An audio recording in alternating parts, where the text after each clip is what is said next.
Di balik pagar bambu yang sederhana di pinggiran sebuah desa yang tenang, tersimpan sebuah rahasia hijau yang telah mengubah nasib seorang pria dari sekadar bertahan hidup menjadi pengusaha sukses dengan omset ratusan juta rupiah.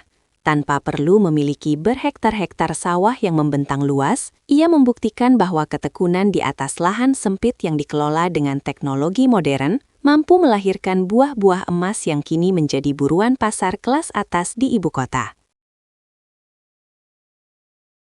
Pagi itu, embun masih menggelantung manja di ujung daun padi, ketika Aris melangkah menuju sebuah bangunan kerangka baja ringan yang dibalut plastik ultraviolet bening di samping rumahnya.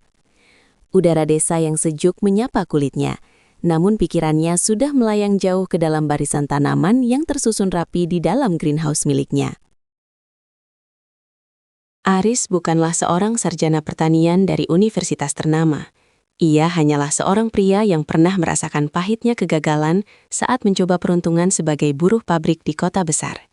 Namun, tekadnya untuk kembali ke tanah kelahiran dan mengolah lahan warisan orang tuanya yang hanya seluas 200 meter persegi telah membawanya pada sebuah penemuan yang mengubah hidup, budidaya melon premium.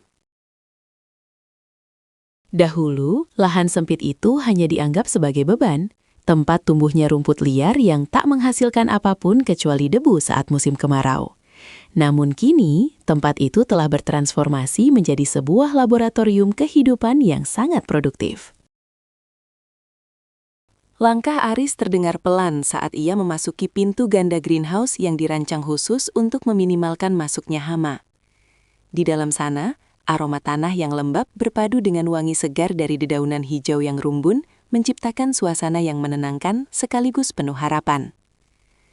Ia menatap deretan tanaman melon varietas Intanon dan Kimochi yang tumbuh merambat ke atas dengan bantuan tali ajir yang kuat. Tidak seperti petani melon konvensional yang membiarkan tanaman menjalar di atas tanah, Aris memilih teknik vertikal yang memungkinkan ia menanam ribuan pohon di lahan yang sangat terbatas.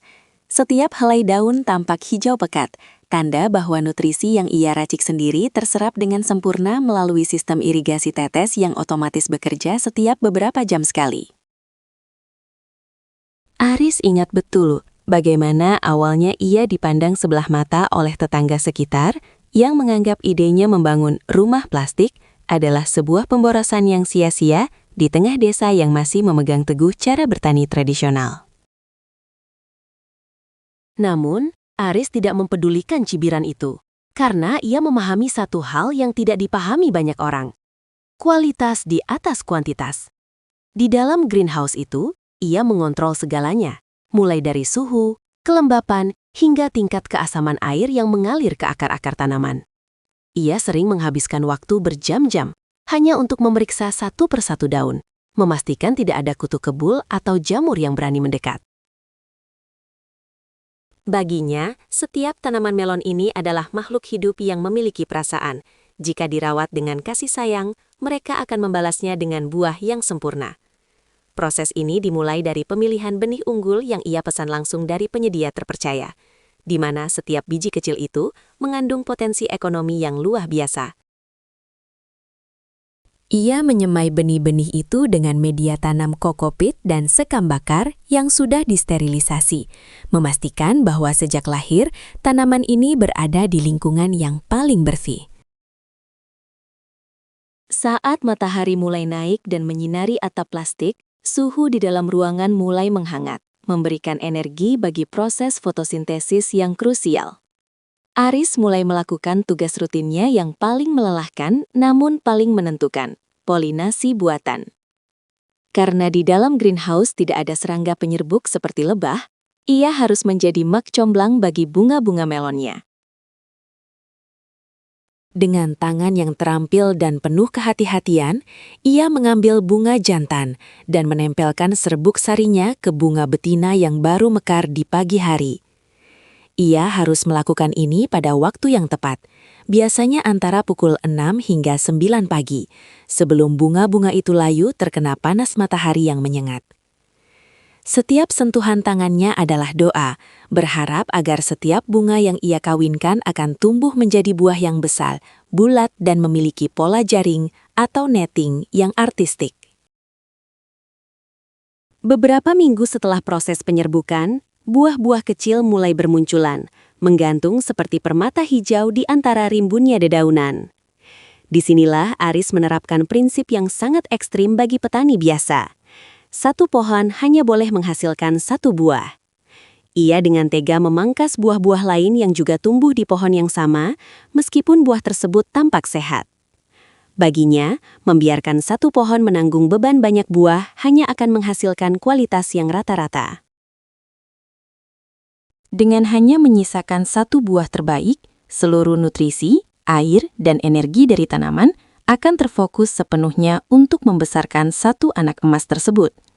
Hasilnya adalah melon dengan tingkat kemanisan atau Brix yang mencapai angka 14 hingga 17, jauh di atas melon pasar yang biasanya hanya berada di angka 10. Tekstur daging buahnya pun menjadi sangat crunchy, namun tetap lembut saat dikunyah, memberikan sensasi kemewahan yang sulit dilupakan oleh siapapun yang mencicipinya. Pertumbuhan melon premium ini adalah sebuah pertunjukan seni alami yang luar biasa. Aris sering memperhatikan bagaimana kulit melon yang tadinya mulus perlahan-lahan mulai retak, membentuk pola-pola rumit yang menyerupai jaring laba-laba atau ukiran kuno. Retakan ini sebenarnya adalah luka pada kulit buah yang kemudian sembuh dan membentuk jaringan gabus yang menonjol. Semakin rapat dan menonjol pola jaringnya, semakin tinggi pula nilai jual melon tersebut di mata para kolektor buah dan supermarket kelas atas. Aris bahkan sering mengajak bicara tanaman-tanamannya, memberikan kata-kata penyemangat seolah-olah getaran suaranya mampu merangsang pertumbuhan sel-sel buah menjadi lebih manis.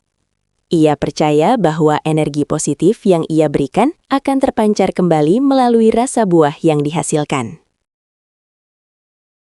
Kesabaran adalah kunci utama dalam fase ini, karena perubahan cuaca yang ekstrim di luar sana bisa sangat memengaruhi kondisi di dalam greenhouse.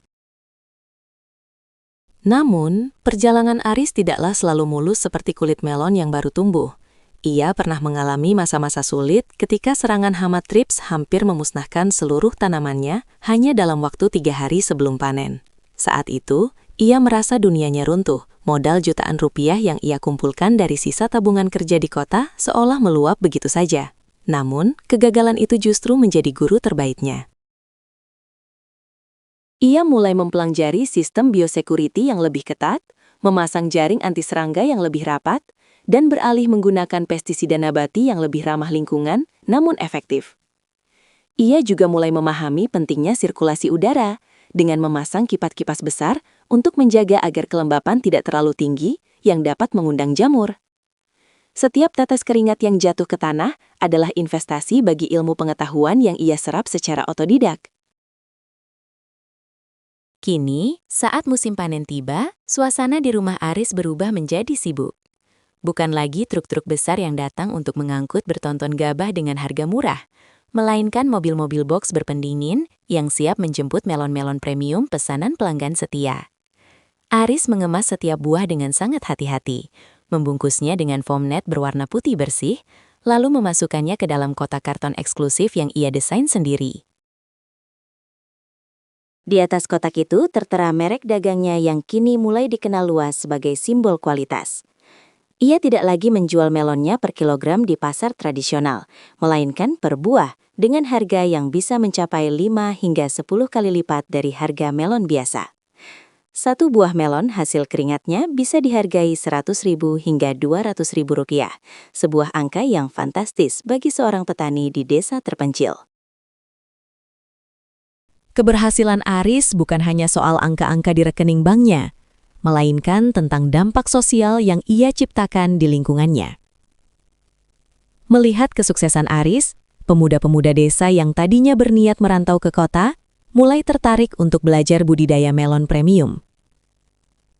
Aris dengan tangan terbuka membagikan ilmunya. Ia sering mengadakan pelatihan kecil di teras rumahnya, menjelaskan tentang cara meracik nutrisi AB Mix, cara mengatur pH air, hingga strategi pemasaran digital melalui media sosial. Ia ingin membuktikan bahwa menjadi petani di zaman modern bukanlah tentang kotor-kotoran di lumpur tanpa kepastian, melainkan tentang menjadi seorang teknokrat lahan sempit yang cerdas membaca peluang pasar. Ia ingin mengubah stigma bahwa bertani adalah pekerjaan kelas bawah yang tidak menjanjikan masa depan cerah bagi generasi muda. Di sore hari yang tenang, Aris sering duduk di depan greenhouse-nya sambil menikmati secangkir kopi hitam, menatap matahari terbenam yang memantulkan cahaya keemasan di atap plastiknya. Ia merasa sangat bersyukur karena keputusannya untuk pulang kampung dan berinovasi telah memberinya kehidupan yang lebih bermakna.